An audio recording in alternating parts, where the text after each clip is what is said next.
Together. I'm Sapphy. I'm Mystic.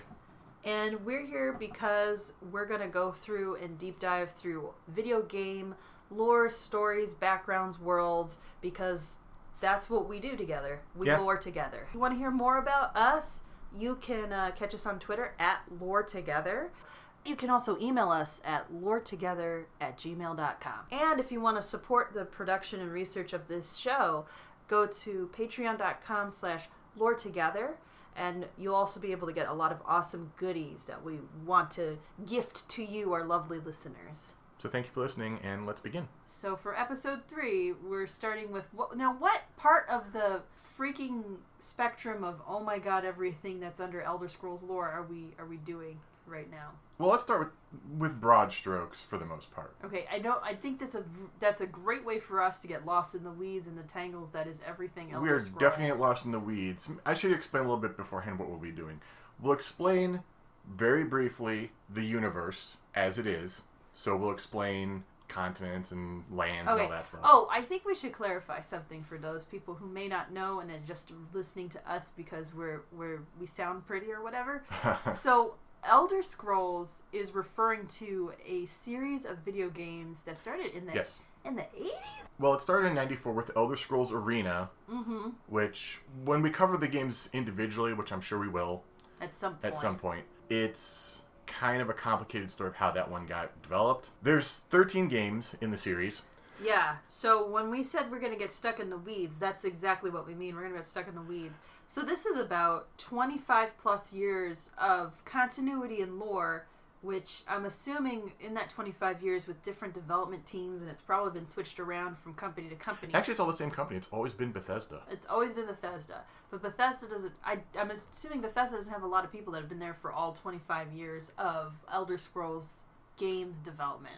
I think a couple of the primaries have been. I'd have to check. I don't know. I know Todd Howard was not on the... I think Todd Howard, the current head guy, was not on the first one, I think. But there's just so many games. There's 6 main games, if you count Elder Scrolls Online. Yes. Which is... So that's... One of the problems is there's continual story being developed here. Yeah. So the most recent one that I think everybody knows is Skyrim because it's now available on every platform you could ever imagine. You can now sneeze and play the Elder Scrolls Skyrim. It's on your Amazon Alexa. It's on your Amazon Alexa. That started literally as a joke, and Bethesda said, no, wait, that's actually really clever, and you can actually play it now on your Amazon Alexa. But it's on pretty much everything. I think it started mostly like PC, and then almost every console that has come out since Skyrim came out, like, what was that? 6, the first time that there was a release for console was Morrowind, which was on the original Xbox. Right, but I'm talking about for Skyrim in particular, because Skyrim's on pretty much everything. It's even on the Switch.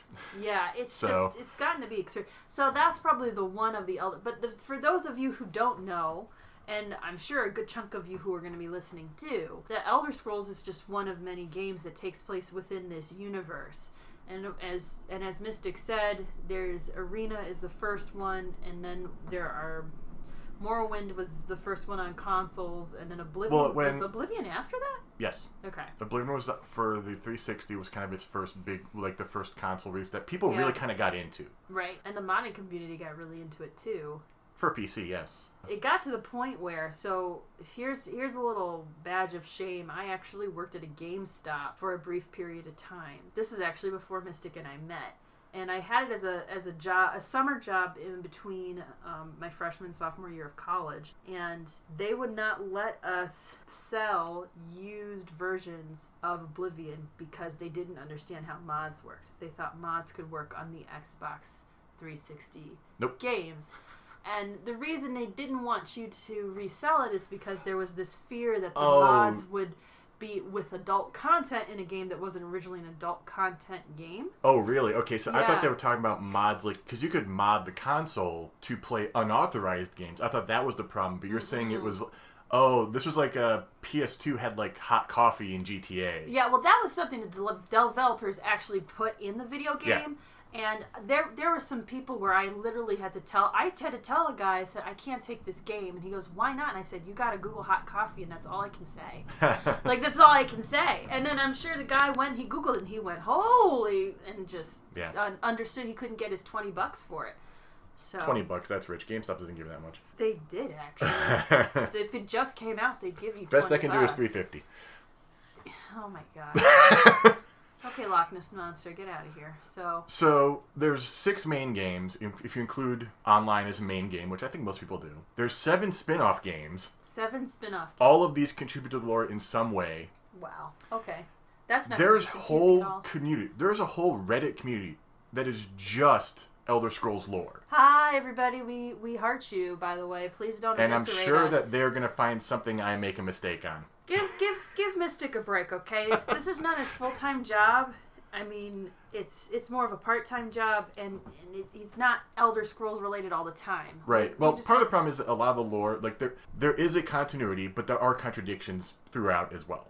That's what I mean, earlier that's what I was trying to get to, is that it is so long-running that I can't see there not being contradictions in the lore. So if you're talking about the overarching story of the universe, I have a feeling that what you're going to tell me is not going to be 100% consistent all the time.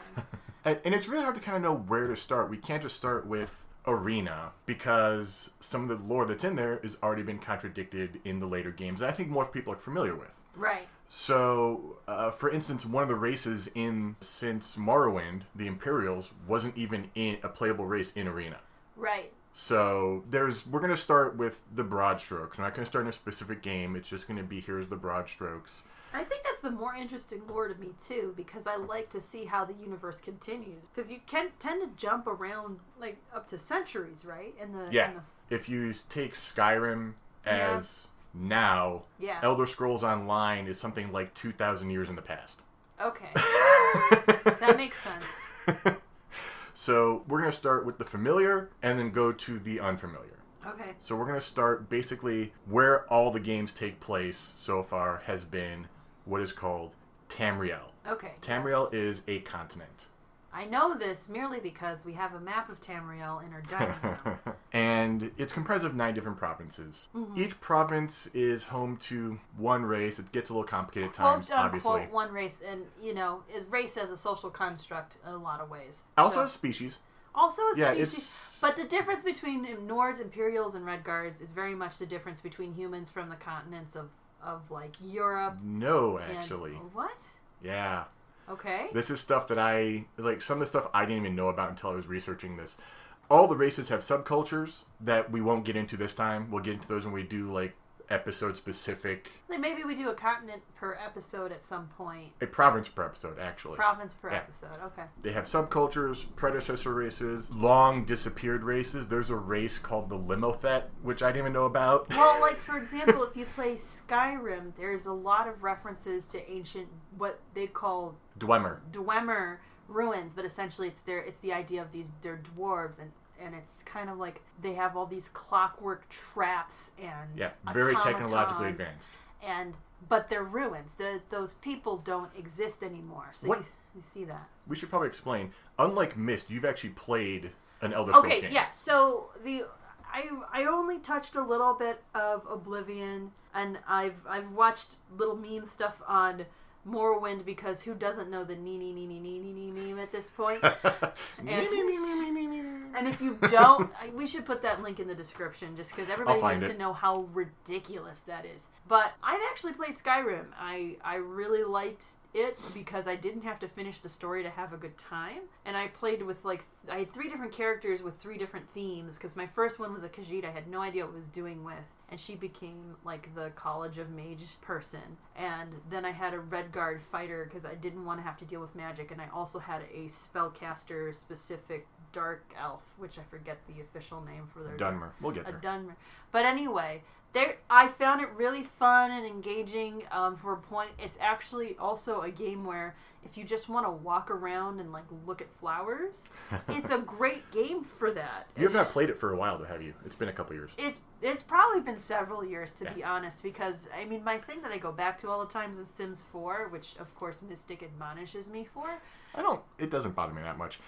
I just want to kind of establish that you do have a foothold, at least, in this. I do. A friend and I had a conversation where, essentially, for a lot of people, there's one fantasy setting that you fall in love with, and for me, Skyrim didn't have me fall in love with the Elder Scrolls universe. It is very in deep and detailed, It's very much playing into a lot of the stereotypical ideas of European fantasy, though, as well.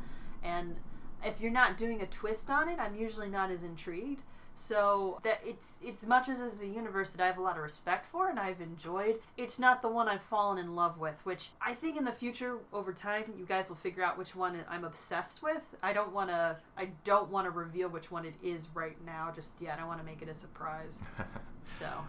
So, well, let's go through all the provinces and just and give a descriptor of the race that's there. Tamriel is 9 provinces. Okay. There's 1 in the middle and then 8 others around it. Okay, that's an easy way to design something. Yeah.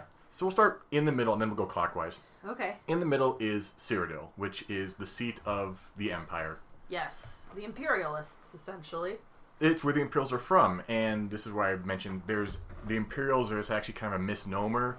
There's subcultures. So well, that makes sense because of imperialism. Right. People taking over people, kind of like the Roman Empire. I see a lot of their structure is somewhat similar to Roman. It's been a long time since I played Oblivion. I have to go back and check. So north of Cyrodiil is Skyrim, home of the Nords, hardy people, good against frost. Those are the ones I know probably the best in the sense of I've played in Skyrim. So Pseudo-Viking, yeah, that culture.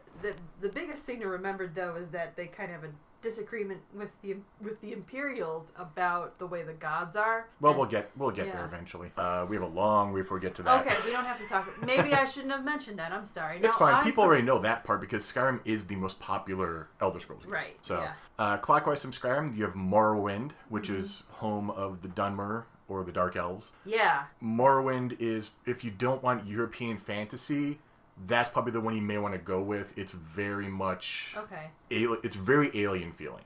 Okay. It's also very dated because it's original Xbox, so kind of old. Yeah, so probably the early aughts then. Yeah. South of there, we get to Blackmarsh. This is the home of the Argonians, lizard folk. Yes. And west of Blackmarsh is actually Cyrodiil.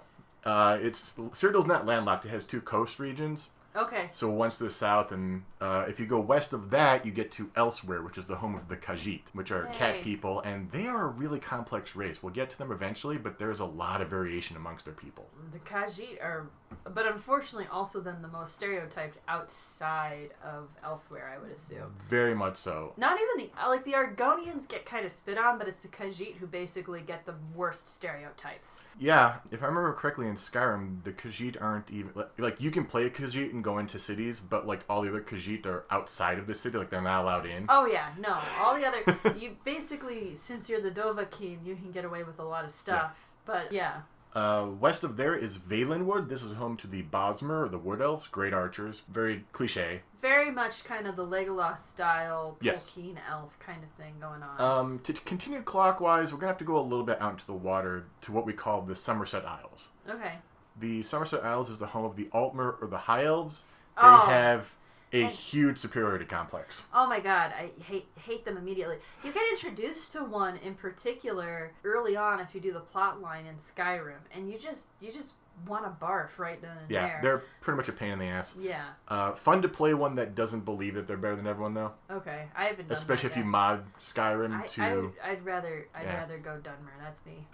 I like Dunmer too. Back on the main continent, clockwise from Valenwood, we have Hammerfell, which is where the Redguard are from now. Because it used to be Redguard proper? Redguards come from another continent, actually. Okay. Yeah. Okay. Great warriors and swordsmen known for their curved sword. Oh, this is a line. A guard says, "Have you seen their swords? They're curved swords." So they're scimitars, then. They're scimitars, yeah. It sounds like a euphemism, curved swords, but no, it's just scimitars.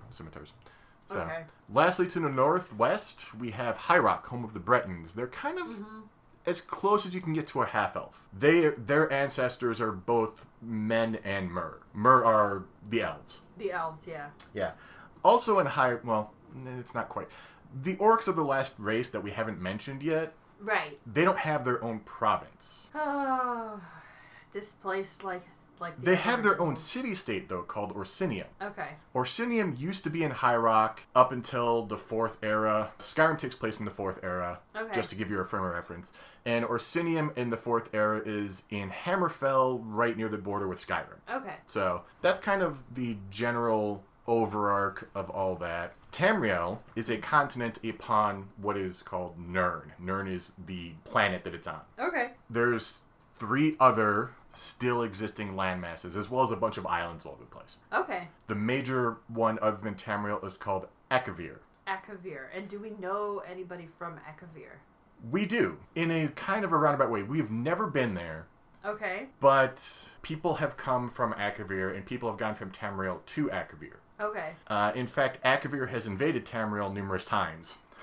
Those bastards. And Tamriel has invaded Akavir at least once. Okay. But since we've never been there, there's a lot of the lore is actually kind of incomplete. It's a lot of legend and everything. Yeah. For anyone who has played Oblivion or Skyrim, the Blades are directly descended from people from Akavir. That's why their style is kind of Eastern and... Oh, yeah. So it's kind of like this fantastical version of the East. Yeah. Like an obsession with the Oriental, which kind of makes me feel a little squishy.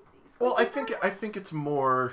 We're going to take this interesting architecture and style, but it's not like... There is definitely racism in Skyrim, but they're pretty good about not making it a joke. No, it's never a joke. It's always very serious. It's always in-universe. It's never just, whatever. Exactly, yeah. Another continent is at Mora, which is north of Skyrim, north of Tamriel, and that's where the Nords are from. So the Nords have always liked it cold. Right. So most of the Nords are from there, but then they came to Skyrim, and that's their... Their ancestors came to Skyrim, and so... Okay.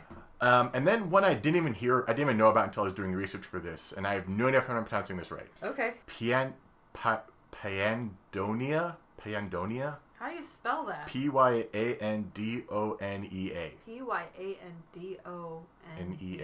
Pyandonea. Pyandonia? I would say... Nea? I think it depends what the base language is supposed to be. I think it's supposed to be a form of Elven. Of High Elven? But I don't quite know. Essentially, I've never even heard of this place until I was researching this episode. And its entry on the wiki was not long. Ooh, okay. It's basically the home of the Maormer sea elves. Oh, mermaids, maybe? I've never heard of this before. Mermaids. That would be cool. I'm just going to assume it's mermaids. So that's the geography of Nirn. Okay. Nirn has a moon. Okay. You've probably seen this. It's in Oblivion and Skyrim. You can kind of see the moons. Yeah, and there's a if I remember correctly, like each night the moon shows a little differently too. Yes, they're very good about that. Yeah. In fact, it's always had 2 moons. It has Masser, I think, Masser, and Secunda, Secunda. Okay. By watching the way the moons move in Oblivion and Skyrim, people have figured out that Secunda actually orbits the other moon. Oh, nice. But most people consider them both satellites of Nirn because their center of gravity is what orbits Nirn. Okay. It's kind of weird. Technically, I did look up, can a moon have a moon? Yes, obviously it can. I think that's true in our solar system as well. It is. But that's all that. Once you get off Nirn and past the moons, you are in the void of Oblivion. Okay. Basically, this is just... Space, but it's also where all the realms of Oblivion are. You can't think of it in science terms. Okay. Because it's fantasy. I'm going to do my best to not think of it in science terms at all, even though I probably still will. There's more out here than just Nirn and its moons. There's also 8 other planets. Okay. So it's a part of a solar system then? Yeah, there's 1 planet for each divine. Okay. Which makes some sense if you want to think of it like real religions are based, we can see these planets. Yeah. And you can actually see these planets in the sky of Skyrim. Okay, that makes sense. Like, you have to really pay attention, but you can actually see them from what people have said. I have not gone and looked because I haven't played Skyrim in about 2 months now. Yeah. All these celestial bodies and Nirn and Masser and Secunda are officially called Mundus. Mundus. That sounds like a disease. And they all float in Oblivion, in the Void, and the sun is called Magnus. Yes. There's so many jokes I want to write right now about this. These things are not really planets. Well, they're not, but... And they're not really... And it's not even really a star, as we would think of a star. Okay, so... This is just how it looks to mortals. But out there, because everything else surrounding it is oblivion, that's kind of an illusion? It's weird. It gets weird. We'll get into what all this is and why this is, but the sun is actually a hole ripped in oblivion, leading to Aetherius. What the heck is Aetherius? Aetherius is the realm where all magic comes from, and also where most of the afterlives are. So when somebody's using magic on Nirn, essentially, they're essentially tapping into this portal that's Magnus and using power from what is it called? Aetherius. It gets kind of weird because what magic is and what things are gets kind of twisted. It gets convoluted. Okay. I understand string theory. I can deal with convoluted. Fair. I don't think you understand string theory. I understand it enough. Well, yes, we understand. You and I both understand the broad strokes of string theory. Right. I'm not a physicist. Yeah. I'm not going to claim that I comprehend all of string theory. But when you say timey wibbly wobbly theories, I can kind of follow most of it. So. But it sounds like then that there's a more complicated explanation, but the shorthand is magic is rooted in a power that is pulled through Magnus from Aetherius. That is my understanding. Okay. Roughly. I may be wrong, but that is my understanding based on what I read. This sounds like a dissertation somebody's writing. Aetherius is, like I said, where most of the afterlives are too. Most souls will want to go to Aetherius. Aetherius is where Sovngarde is, which is the Nordic idea of paradise. Yes. It's where the far shore is, which is what the Yokuden or Redguard view of paradise is. So like almost all the people want to go to Aetherius. Other people don't. We will get to those eventually, but the planets that are all around here aren't actual planets. They're like their own little pocket realms. Oh my gosh. For the Aedra. We'll get to Aedra in a couple minutes actually, so no hanging chat on this one. No hanging chats. Or we'll get to what they are. We'll get to them in detail next episode. Okay. You're just going to torture me here. Okay. We have a lot to go through. I know. I'm hanging. And finally, with Aetherius included, and all the stuff inside of it, all of this is the universe, which is called Arbus. Arbus. Arbus. Which is also called... Arbus sounds like a communist bus company. Arbus. Arbus. This is also sometimes called the dream of creation. The dream of creation. So that's kind of like the myth of what the universe is. Okay. So now that we have the universe labeled from province all the way up to this is the universe at large. Yeah, I wasn't expecting that. I'm feeling a little tired already.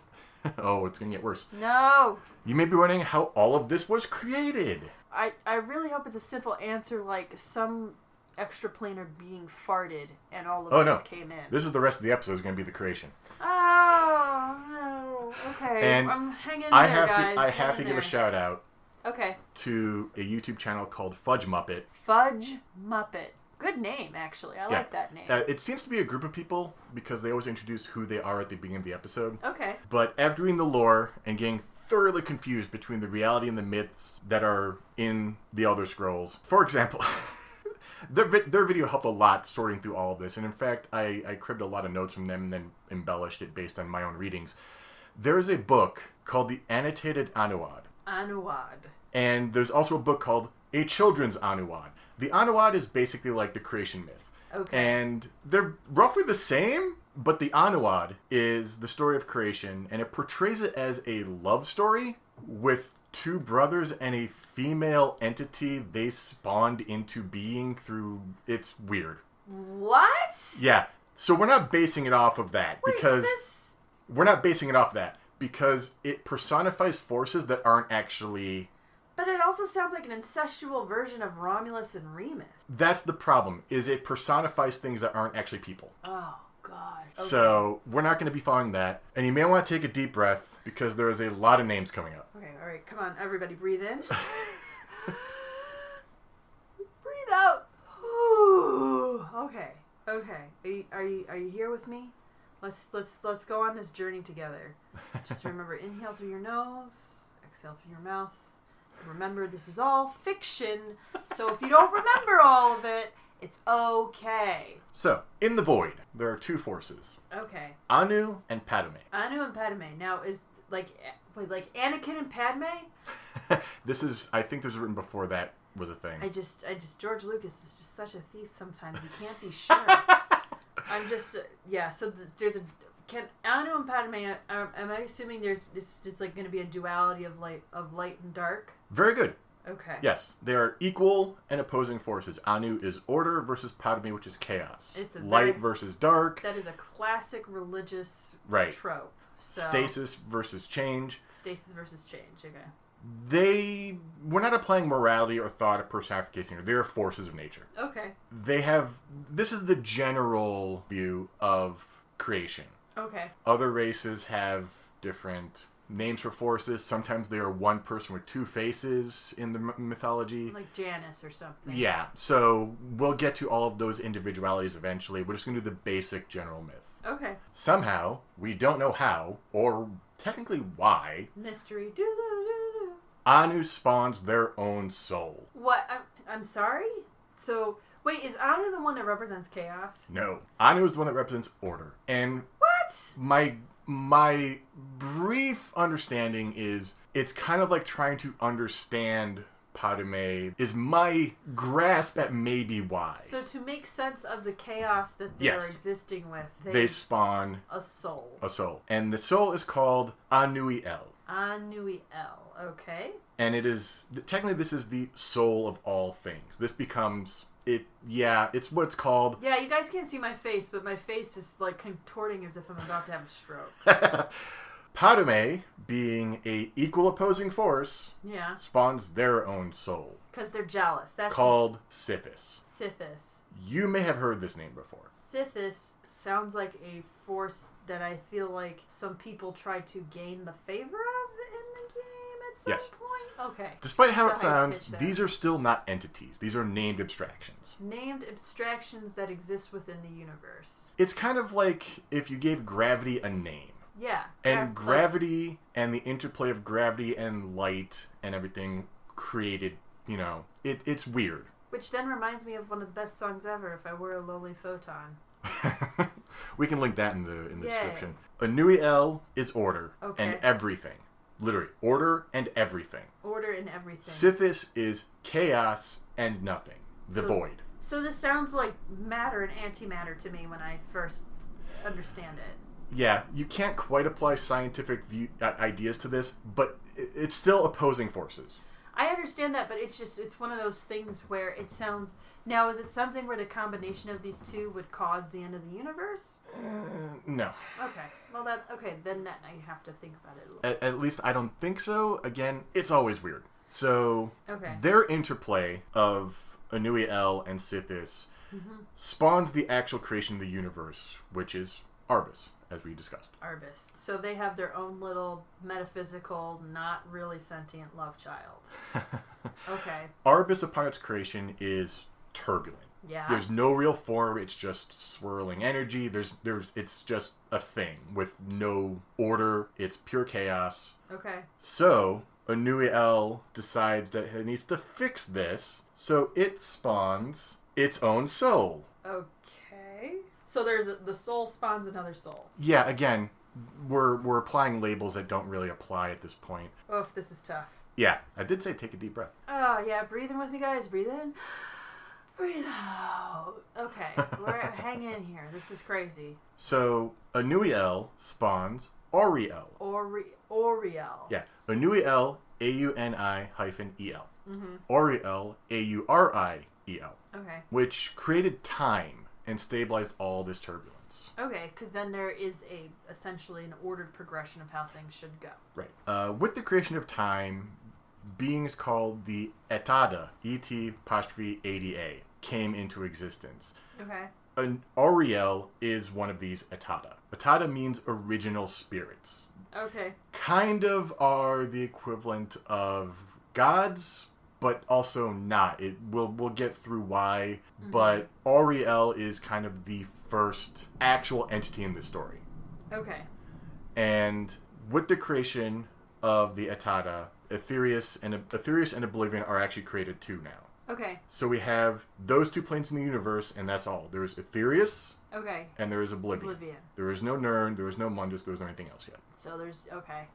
And the Atata are kind of, we can say it's kind of like God and the angels. Okay. There's no humans yet. There's no Earth yet. It's just kind of like paradise, no creation. Okay. So... I think I follow. I think I do too. I'm sorry, guys. I'm trying to hang in there. I'm trying to make these witty comments, and it's just hard because it's just so much coming at me. Let's swing back through, though, because we forgot somebody. Who did we forget? Sithis. Sithis is equal and opposite. So he has to do his own soul within a soul Spawned his own entity. Yeah. Saying he is misnomered, but this entity is called Lorkhan. Lorkhan is kind of a big deal. His fingers are in basically the whole game series at some point or another. Lorkhan is one of these Atata. Okay, so it's their own version. So they're still equal footing Atata. At this point. Okay. There's many Atata, though. And Hakuna Matata? And so we've moved on from abstractions to entities. These are all entities we're talking about from now on. Okay. And so, to summarize so far, Anu and Padme spawn Anuiel and Sithis. Okay. Who spawned Auriel and Lorkhan, who are Atata. Yeah, some of the first of the Atata, I would assume. Yes. And the Atata are essentially extraplanar spirits of awesome.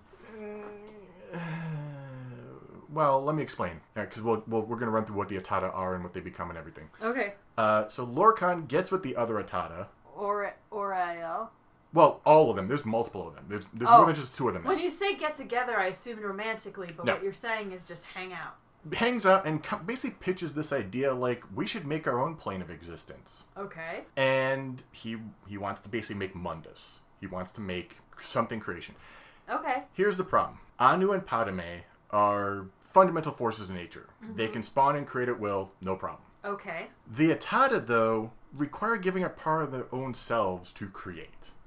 Oh. Lorkhan knows this. Okay. And he doesn't tell anybody this. He doesn't tell anybody they have to cut off their finger in order to make Well, it's more like giving up a huge chunk of your power. Okay. So they have to basically drain their power a lot. So he's a trickster god, essentially, almost. Kind of, yeah. Okay. A few of the Atata catch on. One of the Atata, called Magnus, there's that name again, and his followers, called the Magna Gi. The Magna Gi sounds like a really bad Irish step dancing troupe. Oh, man, the Magna Gi. So they all leave to Aetherius. They're like, screw this, we're gone. Okay. Them leaving tears holes in Oblivion, which is what the sun and the stars are. So they make Magnus. Magnus makes Magnus, and the Magna Gi make the stars. Magnus make Magnus, the Magna Gi make the stars with their basically peace out, we're done with your BS kind Pretty of much. move. So essentially they were so done with this BS that they tore holes in space. Pretty much. I wish I could be that done with anything in my life. Oh, man. Obviously, the rest of the Atata, who contributed power unknowingly to create Mundus, weren't happy at having lost a bunch of their power to create Mundus. So they probably went back to Lorkhan and were like, what are you going to do to pay me back? You've probably seen this, because it was in that huge tower in Oblivion that you see in the trailer and in the Imperial City. Yeah. That is called the Adamantine Tower. They create that. Okay. What you're seeing in the games is kind of after people have embellished it and like built onto it and stuff, but the central core has never changed. Okay. And they create the Adamantine Tower and convene there to discuss their punishment for Lorkhan. Lorkhan tricked us into giving away a ton of our power, and we must decide what is worthy punishment for this. And the punishment they come up with is they're going to take out his heart and destroy it. Let me guess, into tiny little pieces?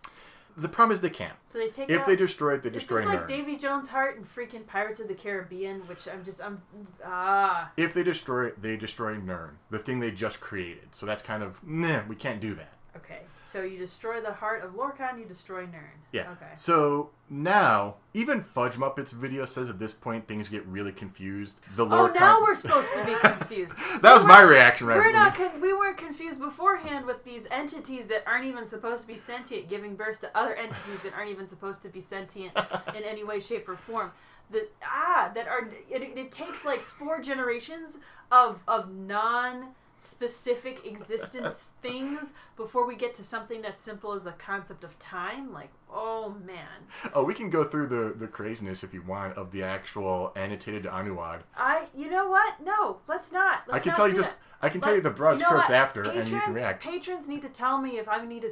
If you patrons want to hear me suffer through that, I'm going to let them decide. I'm not gonna do this right now. Oh but basically at this point in the lore itself, the order of events gets convoluted. Oh yeah. Now it's convoluted. Okay. Literally, like events happen before they can happen. Like dates are wrong and everything. This is Okay. All right. But essentially, what happens is Ariel takes Lorkhan's heart and just fires it into the sea. Of Nirn? Of Nirn.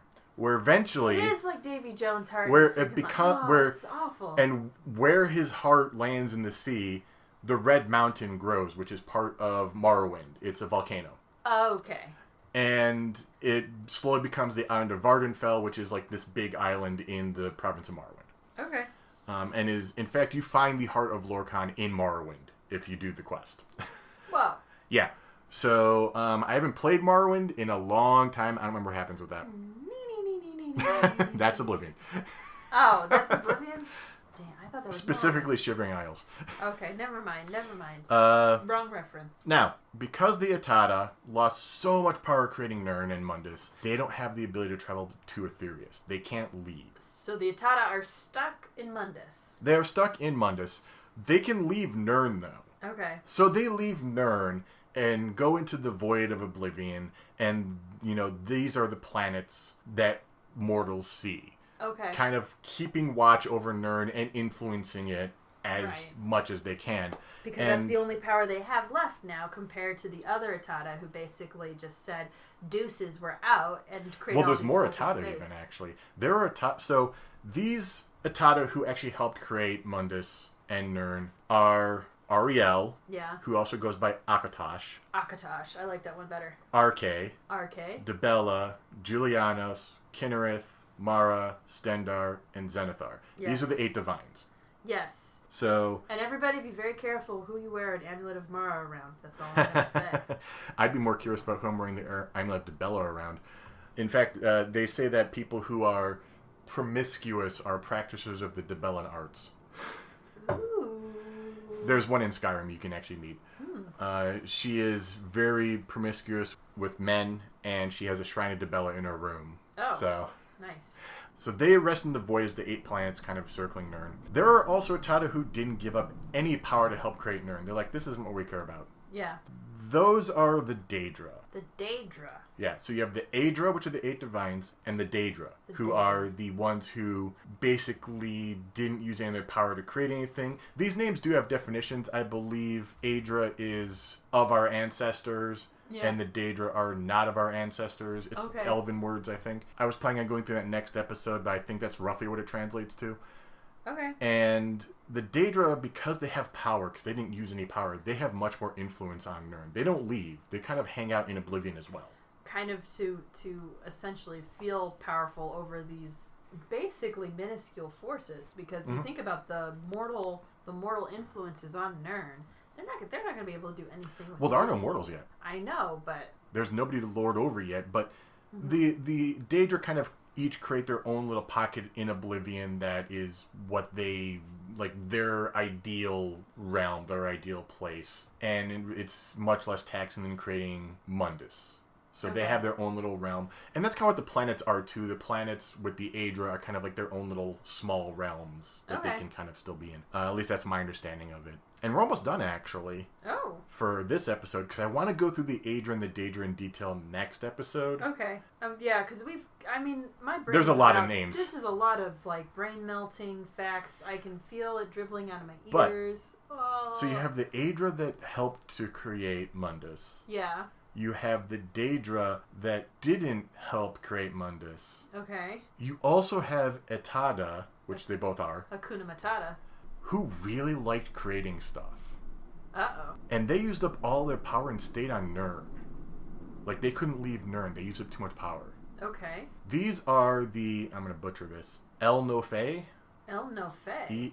Ehlnofey. I feel like I've seen reference of that before in some mission I did. Yeah, maybe. I don't remember. But when they finally exhausted all their power while they were on Nirn, they resorted to, shall we say, more biological forms of creation. So they essentially boned each other. Yes. And these are what eventually became the predecessors to the men in Myr that become the races we see in the Elder Scrolls games. Okay, so we are all descended from people who essentially wanted to create so hard that they lost all their power. Yes. Okay. That doesn't make me feel good about Legacy whatsoever in that game. And that's kind of where we're going to end it this time. All right. Because there's a lot more names to toss at you next time. Oh, gosh. I see. This is why I don't read certain chapters of the Bible. Jeez. Oh, man. And then so-and-so begot so-and-so who begot so-and-so who begot so-and-so. That was kind of all this. Yeah. This was the creation myth. Now we're going to go through... Next time we're going to go through the 8 divines. Not the 9. The 8 divines. Right. We'll get to the 9th eventually. Okay. And... Because he's worthy of it. I don't remember how many Daedra there are, but there's more than there are divines. So we'll go through those next time, and that will be fun. Okay, I promise you next time, guys, no more ear melting or brain popping. You know, I just feel like fireworks just went in through my cranium, and I just can't keep up with all of this. This is a lot. So, yeah, there's a lot of lore. And again, I'm sure I got something wrong somewhere. I got stuff wrong in the Mist episode. Yeah, I know. It wasn't, I didn't get a lot wrong in the Mist episodes. I forgot, I got one phrase wrong that somebody called me out for, so I'll have to watch out for that next time we get back to Mist. And we're sorry that we pronounced the state wrong. It's supposed to be Oregon? Oregon? Yeah, Oregon. Not Oregon, like the Oregon Trail. More like well, it's Oregon Trail. Oregon Trail? Yeah, and it's not Spokane, it's Spokane. It's Spokane, Washington, Spokane. So we're fine with correcting errors. From Chicago, okay? Give us a break. Well, jeez. All right. Well, I think that's gonna cut it here. Okay. Next time, Adra and Daedra. Adra and Daedra sound like some cousins of mine. I just want to say that. So thank you guys for listening. Yes, thank you so much, and tune in next time. And don't forget, patrons get to hear episodes a couple days before everybody else. So if you want to hear about these Adra and Daedra, before all your friends, please tune in. Don't forget to follow us on Twitter at Lore Together. Don't forget to email us, loretogether@gmail.com. And I think that's everything. I think that's everything. I'm looking at Mystic, making sure I didn't forget how to social media. You know better than I do. Yes. So connect with us. We want to hear from you. We like hearing from you. Occasionally Mystic will ask questions on Reddit and likes hearing from you. So, thank you for listening. Thank you for listening. Bye. Bye.